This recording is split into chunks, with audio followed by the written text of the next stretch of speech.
할렐루야. 우리 앞뒤 옆 사람과 이렇게 인사하겠습니다. 공의로운 사랑으로 새로워집시다. 공의로운 사랑으로 새로워집시다. 아멘. 오늘은 사무엘하 13장 후반부 말씀을 통해서 잘못된 사랑의 결과라는 제목으로 하나님 말씀을 전하겠습니다. 오늘 본문은 압살롬이 암논을 죽이는 사건을 기록하고 있습니다. 지난 시간에는 사무엘하 13장 전반부를 살펴보았습니다. 첫째 아들 암논이 셋째 아들 압살롬의 여동생과 강제로 동침했습니다. 이를 마음에 담아두었던 압살롬이 오늘 사건을 계획한 것이죠. 오늘 이야기를 통해서 정의롭지 않은 사랑이 어떤 결과를 가져왔는지, 그리고 그것을 우리가 어떻게 바로잡아야 하는지, 그래서 우리 삶에서는 그런 실수가 반복되지 않도록 어떻게 해야 될지를 좀 같이 고민하면서 우리 삶에서 하나님의 능력을 경험하는 귀한 시간 되기를 소망합니다.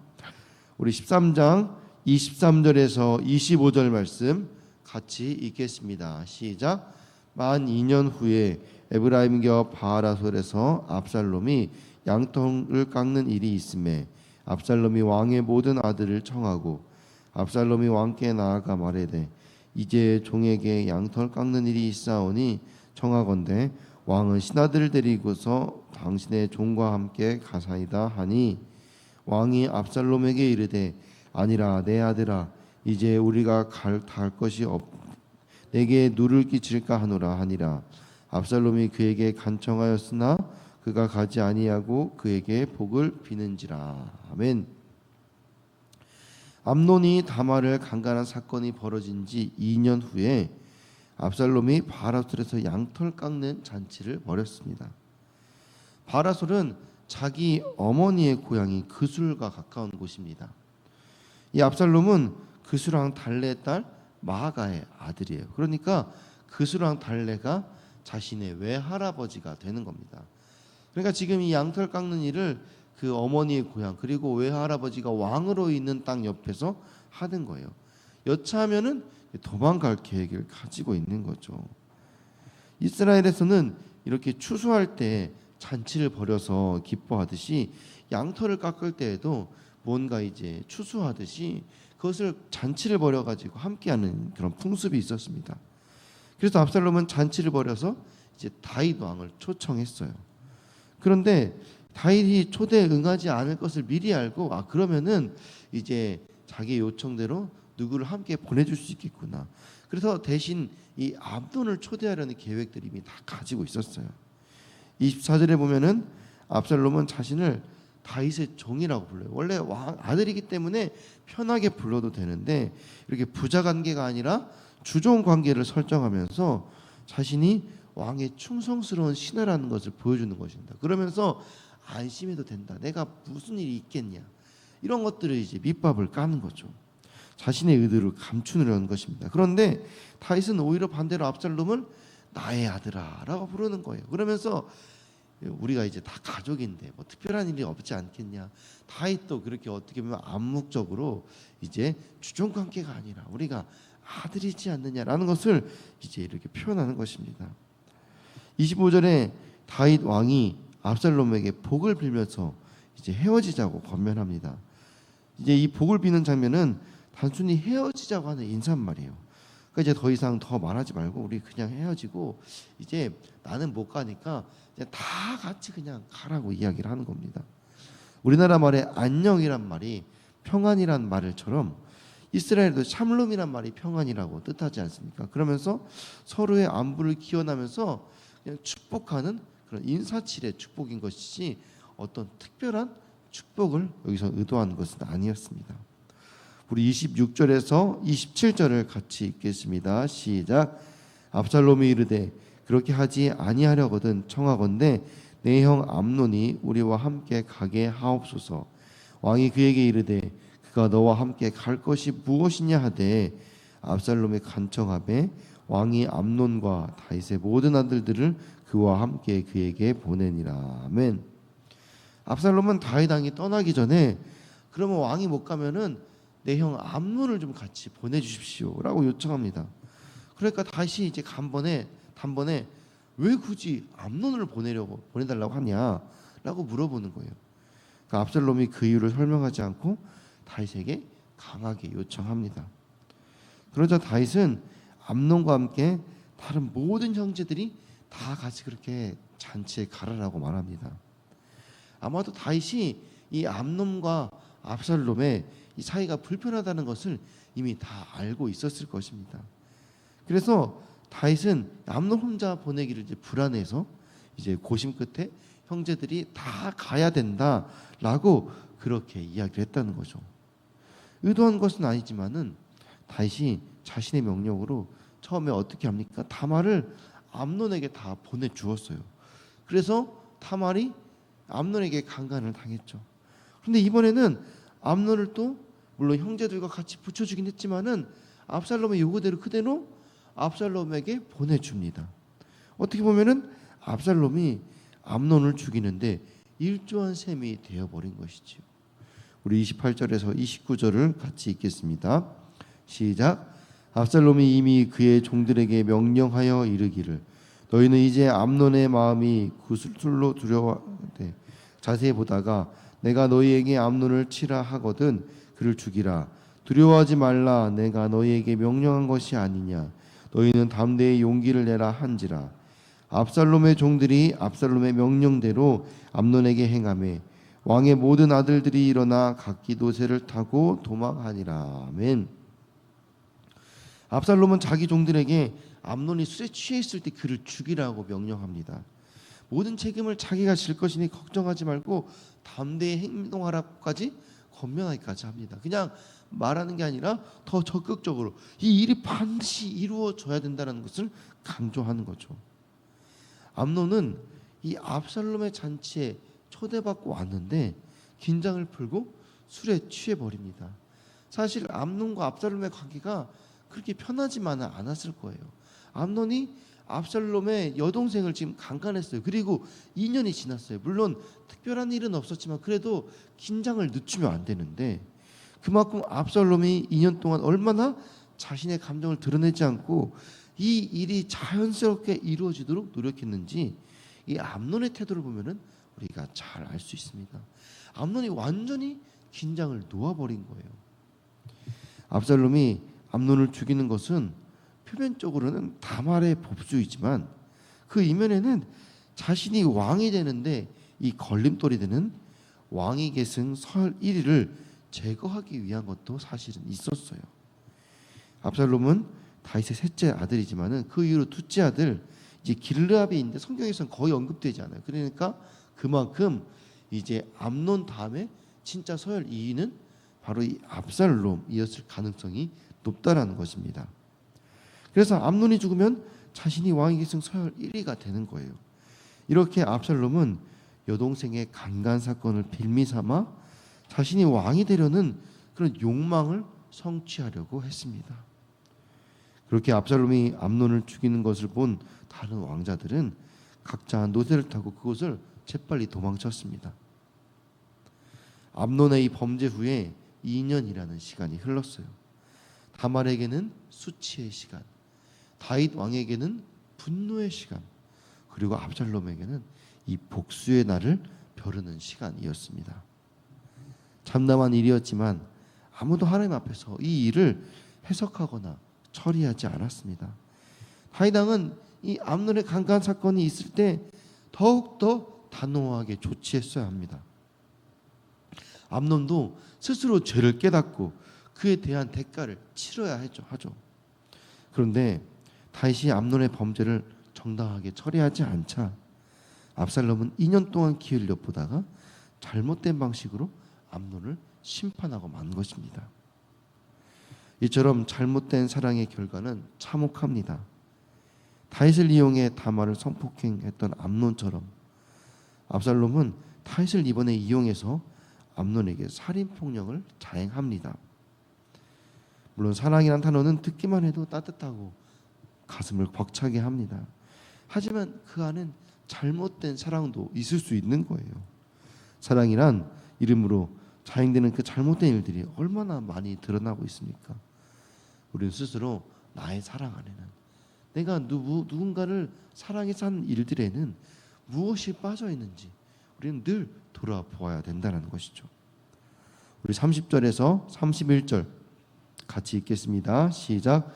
그들이 길에 있을 때 압살롬이 왕의 모든 아들들을 죽이고 하나도 남기지 아니하였다는 소문이 다윗에게 이르매 왕이 곧 일어나서 자기 옷을 찢고 땅에 드러눕고 그의 신하들도 다 옷을 찢고 모셔 선지라. 아멘. 다윗 왕의 아들들이 예루살렘으로 이제 도망해서 이제 가고 있는 동안에 압살롬이 모든 왕을 죽였다는 소문이 먼저 예루살렘에 도착했어요. 신기한 일이죠. 현장에 있던 사람들이 예루살렘에 도착하는 것보다 오히려 이상한 잘못된 소문이 이 왕에게 더 먼저 도착했다라는 거예요. 아마도 이 소문은 이 압살롬의 계획을 사전에 알고 있던 사람들이 압살롬의 잔치가 벌어지고 있는 동안 먼저 출발해가지고 잘못된 소문들을 퍼뜨렸다는 거예요. 그만큼 이 압살롬이 또 왕이 되는 것에 대해서 반발한 세력들 또한 그 당시 있었다라는 거예요. 그러니까 이 왕에게는 이 싸움이 굉장히 정치적으로 치열했다는 것을 알 수 있는 장면입니다. 그렇게 이 모든 아들이 죽었다고 생각한 이 다윗이 슬픔에 빠져 있을 때, 그렇게 옷을 찢고 땅에 들어 누워 있을 때, 이제 요나답이 등장합니다. 다윗은 소문을 들었을 때 충분히 가능한 일이라고 생각했어요. 왜냐하면 다윗은 이미 이 압살롬의 냉정함과 야망을 다 알고 있었고, 압살롬과 암논의 관계가 좋지만은 않았다는 걸 다 알고 있었어요. 그럼에도 불구하고 사실 암논을 보낸 것도 다윗의 잘못이라는 거죠. 우리 32절에서 33절 같이 읽겠습니다. 시작. 다윗의 형 시므아의 아들 요나답이 아뢰어 이르되 내 주여 젊은 왕자들이 다 죽음을 당한 줄로 생각하지 마옵소서. 오직 암논만 죽었으리이다. 그가 압살롬의 누이 다말을 욕되게 한 날로부터 다윗이 결심한 것이니이다. 그러하온즉 내 주 왕이여 왕자들이 다 죽은 줄로 생각하여 상심하지 마옵소서. 오직 암논만 죽었으리이다 하니라. 아멘. 시므아의 아들 요나답이 이제 자신이 말해야 될 타이밍이라고 생각하고 갑자기 이제 등장하기 시작합니다. 요나답은 왕자들이 다 죽었을 것이라고 생각하지 말라고 다윗 왕을 위로해요. 왜냐하면 암논이 다말을 욕되게 한 날로부터 압살롬의 복수를 계획했기 때문에 다 죽이진 않았을 것이다. 분명히 암논 한 사람만 죽였을 것이기 때문에 너무 걱정하지 말아라라고 위로합니다. 요나답은 암논의 불의한 이 욕망 성취를 도왔던 인물이에요. 그런 그가 이제는 다윗에게 나타나 암논의 죽음 원인을 냉철하고 무덤덤하게 전달합니다. 이렇게 간교한 자에게는 감정, 공감이란 찾아볼 수 없습니다.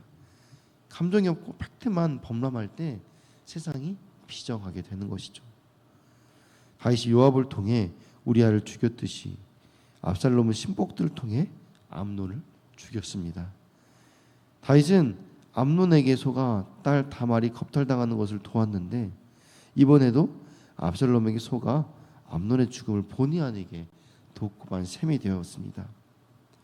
호의로 밧세바를 방망하고 호의로 우리아를 속여 사지로 몰았던 다윗이 이제는 자식들에게 이용당해 형제들 간에 벌어지는 간음과 살인에 연루되고 있습니다. 어찌 보면 다윗 왕이 그동안 뿌린 대로 거두는 그런 단순한 원리, 하나님의 섭리를 경험하고 있는 것이지 않을까 모릅니다. 압살롬은 개인의 감정으로 복수를 행했지만 결과적으로는 사무엘하 12장 10절의 예언을 성취하게 되었습니다. 우리 사무엘하 12장 10절 말씀 같이 읽겠습니다. 시작. 이제 내가 나를 업신여기고 햇사람 우리아의 아내를 빼앗아 내 아내로 삼았은즉 칼이 내 집에서 영원토록 떠나지 아니하리라 하셨고. 아멘. 칼이 내 집에서 영원토록 떠나지 아니하리라. 다윗이 저지를 이 죄의 대가는 계속해서 다윗의 집을 떠나지 않고 이 잘못된 사랑의 결과로 찾아오게 되었습니다. 요나답은 암논이 다말을 사랑하여 생긴 마음의 병도, 압살롬이 암논을 향해 품고 있었던 복수심도, 두 아들을 향해 다윗의 슬픔도 모두 잘 알고 있었어요. 그래서 그의 조언은 매번 지혜롭고 때론 실용적이었습니다. 그러나 요나답은 죄를 적극적으로 막지 않았습니다. 오히려 죄를 더 조장했던 것이죠. 그 후에 나온 결과에 대해서 위로하면 무슨 소용입니까? 책임을 안 질 만큼만, 자기 이익을 얻을 만큼만 참여하고 그렇게 자기의 것들을 취하는 것입니다. 결국 사랑과 배려가 없는 지혜는 간교한 모락에 불과한 것입니다. 우리 34절에서 36절 말씀 같이 읽겠습니다. 시작. 이에 압살롬은 도망한지라 바수하는 청년이 눈을 들어 보니 보아라 뒷산 언덕길로 여러 사람이 오는도다. 요나답이 왕께 아뢰되 보소서 왕자들이 오나이다. 다윗의 종이 말한 대로 되었나이다 하고 말일을 마치자 왕자들이 이르러 소리 높여 통곡하니 왕과 그의 모든 신하들도 심히 통곡하니라. 아멘. 압살롬은 그 사건 이후로 곧바로 도주했습니다. 그리고 파수하는 병사가 멀리 바라보니까 예루살렘으로 이제 왕자들이 비탈길 내려서 이제 막 돌아오고 있는 것을 보게 된 거예요. 압살롬 피해 도망쳐온 왕자들인 거죠. 요나답은 자신이 말한 대로 왕자들이 죽지 않고 살아 돌아오지 않았냐라고 말하는 거예요. 곧 자기의 말을 신뢰할 수 있다라는 것을 간접적으로 다윗 왕에게 증명해 보이고 있는 거예요. 그렇게 왕자들이 도착하자마자 다윗 왕 앞에서 크게 대성통곡합니다. 우리 마지막 37절에서 39절 말씀 같이 읽겠습니다. 시작. 압살롬은 도망하여 그술 왕 암미홀의 아들 달메에게로 갔고 다윗은 날마다 그의 아들로 말미암아 슬퍼하니라. 압살롬이 도망하여 그술로 가서 거기에 산지 3년이라. 다윗 왕의 마음이 압살롬을 향하여 간절하니 암논은 이미 죽었으므로 왕이 위로를 받았음이로라. 아멘. 결국 압살롬이 도주하여 자신의 몸을 맡긴 곳은 외할아버지가 왕으로 있는 그술 땅이었어요. 그렇게 압살롬의 도피 생활은 3년 동안 지속되었습니다. 압살롬은 자신의 도피 생활이 아마 이렇게 길어질 줄 몰랐을 것입니다. 다윗은 자기 아들 이제 암논 때문에 이제 슬퍼했어요. 39절에 보면은 다윗 왕이 압살롬을 그리워하는 것처럼 묘사되어 있습니다. 근데 여기에는 번역이 약간 잘못되어 있습니다. 다윗 왕의 마음이 압살롬을 향하여 간절하니 이렇게 39절은 말하고 있는데요. 이제 간절하다로 번역된 히브리어 바터칼이라는 뜻이 끝내다, 완성하다라는 뜻이에요, 사실은. 그런데 간절하다로 잘못 해석되어 있는 거죠. 왜냐하면 이제 바터칼의 원형인 카라라는 뜻이 간절하다라는 뜻이에요. 그러니까 이 변형된 동사를 지금 원형된 동사로 잘못 해석한 것이죠. 그래서 원문의 의미를 잘 살려서 해석하면 뭐냐면은 다윗 왕이 압살롬을 쫓아가는 것을 끝냈다, 중단했다라는 거예요. 왜냐하면은 이미 암논이 죽었기 때문에 거기에 위로를 받았기 때문에 더 이상 이제 압살롬을 쫓지 않았다. 그게 3년이었다라는 거예요. 압살롬의 죄에 대한 정의는 내리고 있지 않지만은 사랑의 이름으로 잘못을 눈감아 주었지만 그것이 깨진 관계를 회복하는 것은 아니었습니다. 다윗은 하나님과의 관계에서 늘 정직하고 정확했지만 자식들의 훈계에서는 늘 소극적이고 타협적이었습니다. 그것은 온전한 사랑이 아닙니다. 결국 암논, 다말, 압살롬 모두 이 다윗의 잘못된 사랑의 희생자들이라는 거죠. 정의롭지 않은 사랑은 상대방과의 관계를 회복하기는커녕 오히려 악화시키는 원인이 될 수 있습니다. 하나님을 믿는 자가 하나님을 떠나 죄를 지을 때 그 사람을 가장 사랑하는 방법은 그에게 단호하게 그것이 아니다 라고 말해주는 거예요. 하나님의 뜻보다 자신의 욕망을 고집하는 사람에게는 그에게 필요한 사랑은 이 권징, 묶는 사랑입니다.